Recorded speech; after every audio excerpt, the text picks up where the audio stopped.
buhay na isinugod sa isang ospital sa Quezon City ang grade 7 student na si Troy, hindi niya tunay na pangalan. Pagdating sa pagamutan, sinubukang isalba ang binatilyo. Ano nangyari sa kanya? 13-year-old male doc involved po sa stabbing incident. Meron po siyang stab wound sa may left lower chest. Okay. Stop. Pero sa kasamaang palad, tuluyan siyang binawian ng buhay.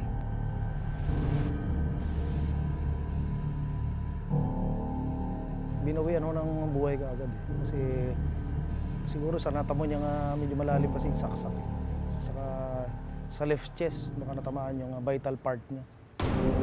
Ayon sa kopya ng death certificate ng binatilyo na ipinakita sa amin ng Quezon City Police District Crime Investigation and Detection Unit o QCPD-C2.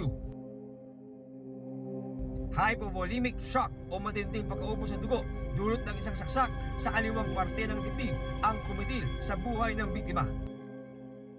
Yan po ma'am, ang naging cause ng immediate death niya, yung hypovolemic shock.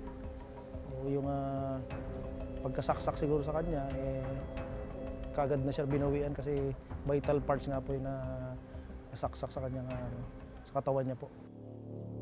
Kwento ng tiyahin ni Troy na si Esther.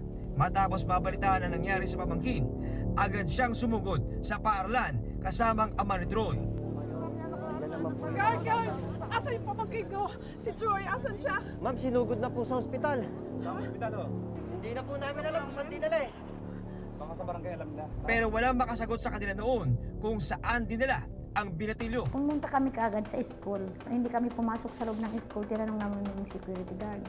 Pagtanong namin, sabi ko, saan na yung anak ko? Ligtas ba yung anak ko? Sabi nila, hindi po namin alam, ma'am. Tapos, saan hospital dinala? Aywan ko, sabi ng security guard. Hanggang makarating sila sa katabing barangay ng paaralan at doon nalaman kung nasaan si Troy. Sir, kami po yung kamag-anak. Nagpunta kami sa barangay, sabi namin, saan nagdala ng anak namin? Ligtas ba? Sabi nila, hindi na alam, sa ospital. Saan ospital yun? Parang nag-ano pa mga, hindi nila pa masabi kung saan ospital. Ma'am, sa New Era po. Yung ira. Doon po. Naku, marami po salamat. Pagdating ni na Esther sa ospital, bangkay na nilang naabutan ang binatilyo. I'm sorry po. Hindi nga na nakayanan. Marami pong dugo ang nawala sa kanya. Hindi mo pwede.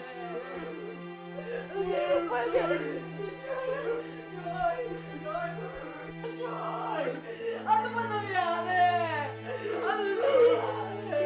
Pagpunta ko doon, yung nadatnan ko, yung anak ko wala nang buhay.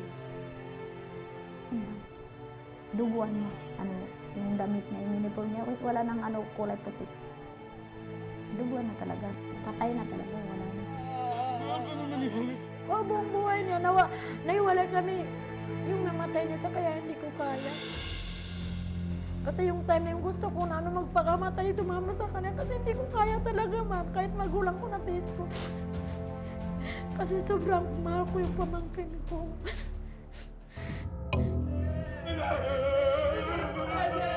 Hindi madali para sa mga kaanak ni Troy na tanggapin ang biglaan niyang pagpanaw. Naging palaisipan sa kanila kung paano sinapit ng minor na edad ang malaging nakamatayan.